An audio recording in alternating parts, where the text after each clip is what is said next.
Bonjour, Yuri Leanka, vice-premier ministre, ministre des Affaires étrangères et de l'intégration européenne de Moldavie. Merci d'être sur le plateau de TV5 Monde à l'occasion de votre visite en France. Une visite importante puisque, évidemment, vous poursuivez votre route, j'allais presque dire votre croisade pour entrer dans l'Union européenne.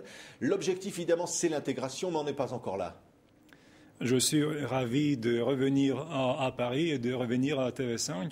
Il y a plus de 2 ans que j'ai eu l'occasion et la possibilité de vous parler et de discuter la situation de la Moldavie, les défis, les problèmes, mais aussi les aspirations. Et ça a changé depuis 2 ans? Ça a changé, mais on n'a pas réussi encore à arriver dans la situation quand on pourra avoir le statut de candidat, par exemple, le candidat d'adhérer à l'Union européenne. Mais beaucoup de choses sont changées en Moldavie, à Chisinau. On a réussi à établir des institutions plus fonctionnelles, on a réussi à avancer avec les réformes économiques, on a réussi à faire la Moldavie un pays plus prévisible, plus stable. Oui. Et ce qu'on a réussi d'avoir une coopération avec l'Union européenne beaucoup plus forte. Ça veut dire, Monsieur le ministre, que vous allez pouvoir enfin signer au moins un accord de libre-échange, un accord d'association?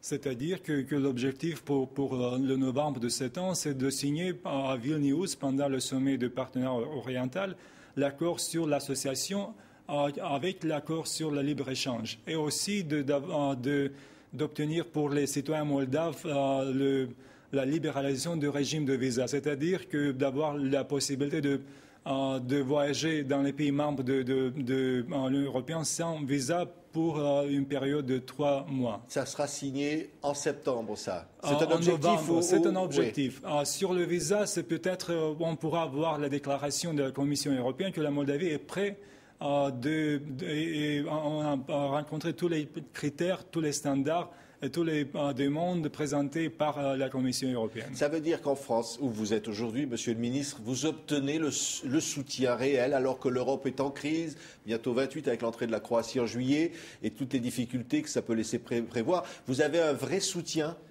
C'est aujourd'hui et demain que j'aurai des rencontres avec le ministre des Affaires étrangères, le ministre des Affaires intérieures, avec le conseiller pour la politique extérieure du président de la République, avec des membres de l'Assemblée nationale. J'espère au premier expliquer en détail où se trouve maintenant la Moldavie.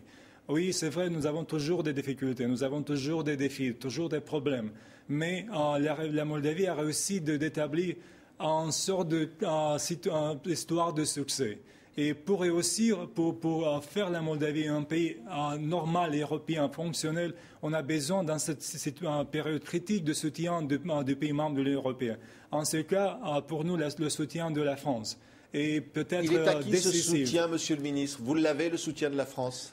C'est aujourd'hui qu'on va discuter ce problème. J'espère d'avoir le soutien de la France. Oui, c'est un soutien attendu par tous les Moldaves.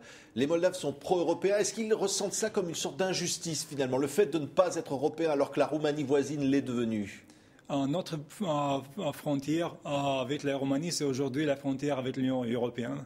Et bien sûr, la plupart des Moldaves sont très intéressés, désirent d'avoir cette perspective claire et européenne pour la Moldavie.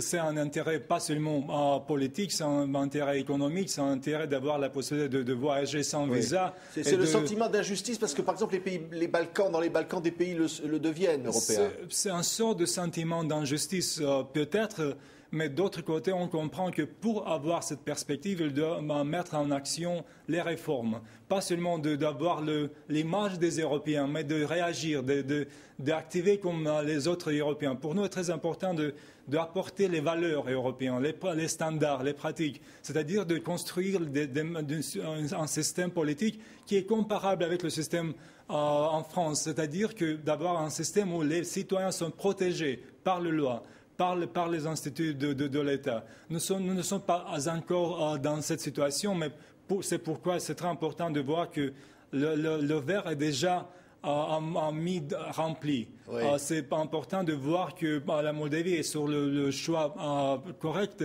et le soutien, pas seulement financier. Mais l'argent, c'est important aussi, mais d'avoir le soutien politique, d'avoir le soutien moral, d'encourager la société et de leur montrer qu'il y a une lumière à la fin de cette journée, qui est très difficile, parce que la Moldavie est maintenant dans ce processus des réformes très lourdes, très difficiles, pas populaires, mais nécessaires. Mais pour avoir le sentiment pour le citoyen que c'est nécessaire, il faut savoir où est le but et quand on pourra arriver à la destination finale. La destination finale, ça s'appelle l'Union européenne, bien sûr. Un mot sur la Transnistrie, c'est cette région moldave qui se déclare indépendante, mais dont l'existence d'un État n'est pas reconnue et où la Russie a envoyé récemment des troupes militaires et apporte un soutien économique. L'Europe avait proposé un médiateur, ce n'est pas fait, et le retrait des troupes militaires russes n'est pas non plus achevé. Ça reste un problème. Le conflit transnistrien, c'est toujours un problème. Il existe depuis le premier jour de notre indépendance, malheureusement. Il est compliqué par la présence continue par ces troupes russes, notamment par des ammunitions dont personne n'a besoin de ces ammunitions. Et il existe aussi des forces de maintenir de la paix, des forces russes, transnistriennes, moldaves, et on pense qu'on pourra les transformer dans une force policière, pas avec des éléments militaires. Et ça sera un exercice très utile entre les pays européens et la Russie. Oui, c'est vrai, c'est un conflit gelé, mais depuis nous sommes venus au pouvoir. On a réussi à faire quelque chose. On a réussi à établir dans notre sorte de confiance, de débloquer les négociations sur le futur statut, de débloquer le transport ferroviaire, de faciliter la circulation des personnes et des bons. Et l'Union européenne a joué un rôle très important dans ces processus parce que c'est pas seulement le potentiel financier, politique, mais aussi commercial, par exemple. Et c'est pourquoi il est très, très important d'apporter la Transnistrie dans ces négociations sur la zone de libre-échange, parce que les entreprises transnistriennes sont très intéressées d'avoir du commerce avec le marché européen. Oui, Monsieur le Ministre, on vous entend, vous parlez bien français, la francophonie, vous en êtes membre, c'est aussi très important. TV5 Monde, on est très heureux et reçu évidemment en Moldavie aussi. C'est important, un mot comme ça. Le français, c'est Nous sommes très fiers de notre héritage et d'appartenir au monde francophone. Mais il faut travailler avec la France, avec les autres pays francophones pour ne perdre cet héritage très important que nous, encore une fois, dont nous sommes trop fiers. Merci, Iuri Leancă, vice-premier ministre de Moldavie, ministre des Affaires étrangères et de l'intégration européenne, d'avoir été l'invité de TV5 Monde. Merci à vous.